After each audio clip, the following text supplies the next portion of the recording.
Ito ay rated SPG. Striktong patnubay at gabay ng magulang ang kailangan. Maaaring may masiselang tema, lengguwahe, karahasan, sexual, horror o droga na hindi angkop sa mga bata.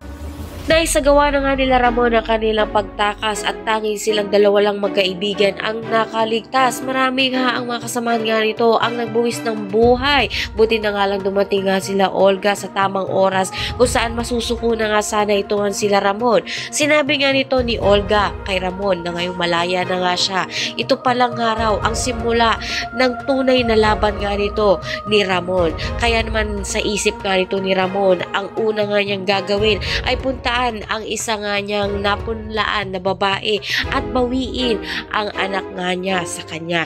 Sa kabilang banda, nagpasalamat naman nga ito ng si Mokang kay Tanggol dahil na-enjoy naman nga raw niya ang araw nito kay Tanggol at hindi man nga niya alam kung tatanggapin siya ng profesor nga nito o ibagsak siya.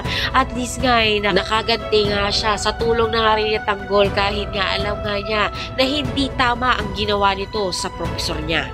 Matapos nga makalaya nga nito ni Ramon ay porsigido siya na makuha nga niya ang anak nga niya dito nga sa babaeng napunlaan nga niya.